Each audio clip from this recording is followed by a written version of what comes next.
Hello, I'm Flip and this is Hoops, and we are from The Main Ingredient. We're event caterers based just outside London, and today we're going to show you how to make a great little recipe. Today we're going to show you how to make baked chicken thighs, and the ingredients you need for that are chicken thigh with the bone in and the skin on, some pancetta, 4 rashers of pancetta, just a small handful of cranberries, some chopped sage, and per chicken thigh we need half a sausage taken out of the skin, and some seasoning, and then for just decoration some flat leaf parsley. And then we're going to make it is, first thing we're going to do is we're going to bone the chicken thigh. So to bone the thigh, we take the tip of the knife and make small strokes down the side of the thigh bone to expose the bone there. You can see it's a very, very simple action. So we go all the way down the thigh bone on both sides, making short, sharp strokes. And the idea is that we leave as much flesh behind as possible. We just make a small incision at the top. And see, we expose the bone and then just scrape down slightly and cut away at the knuckle, which is just there. It's much tastier than chicken breast, this. Yeah, much more moist and full of flavour. And then you open out the chicken thigh like that, and then we're going to stuff it. And Flip's going to show you how to make the stuffing.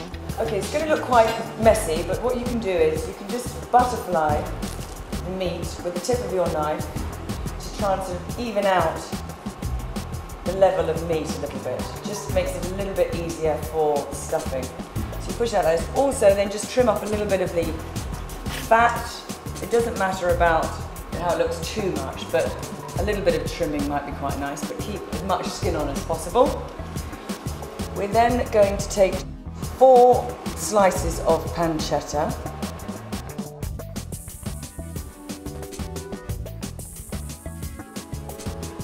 And you're going to lay them down with the rind the same side, just slightly overlapping.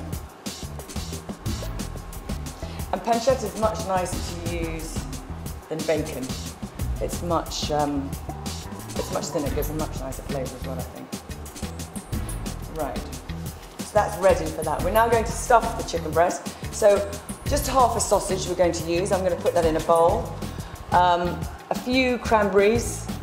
We're going to be using cranberries. You could use anything, but cranberries are quite nice. And some fresh sage, lightly chopped. And literally mash this all together. So you could use apricots. Apricots would be quite nice. You can even put some nuts in as well. Tarragon. We thought we'd go a little bit Christmassy, didn't we? We did. Tarragon's great with chicken. Also, I'm going to do a little bit of, tiny bit of salt, not too much salt because you've got the pancetta, and then a little bit of pepper. Right, just a little bit of this now. Move this chicken along like this, so you place it lengthways, a little bit of the stuffing in like this and press it down. And then what you need to do is just lift up the edge of the pancetta and then roll as tightly as possible.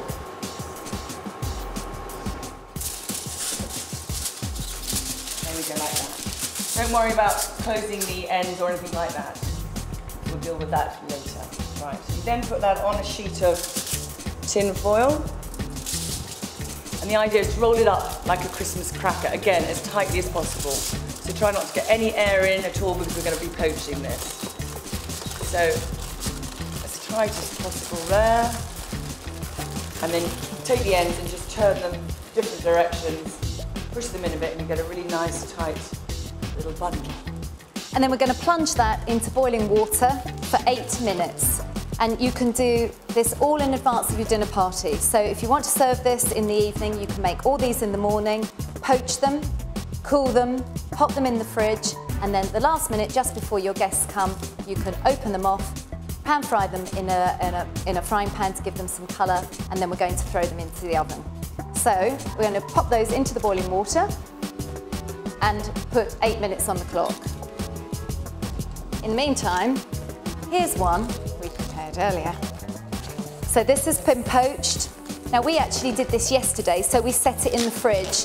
And what this does is it gives you a really good shape, which gives you a restaurant standard finish to your finished article. So you'll see that that's set in a beautiful shape. And now what we're going to do with that is we're going to pan fry it to give it some colour, and then we're going to pop it into the oven.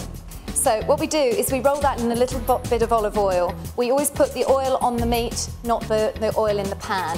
And the reason for that is because otherwise you're going to get a smoking pan and the fat's going to get too hot before you're ready. So we always put the oil on the meat. So as soon as the pan is hot, we're going to pop it in and seal it all over. The oven's preheated to 200 degrees.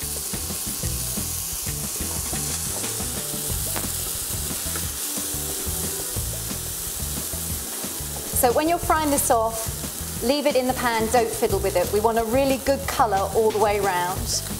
And the beauty of putting it in the fridge overnight is that it sets it really well in that shape. We're now going to pop that into the oven, which has been preheated to 200 degrees for 15 minutes.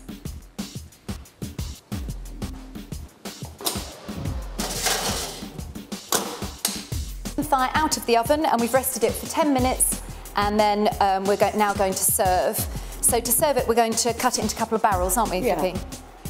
There's several ways you could do it. You can do it the way we're going to do it in a couple of barrels, or you could cut it into two on the cross, or you could cut it into little slices and sit it on the plate. Be quite gentle with it.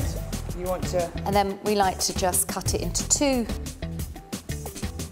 And you can serve this with a nice red wine jus, which is what we're going to serve it with, or you could serve it with potatoes, mashed potatoes, or roasties, and some nice green beans would be good. There we go.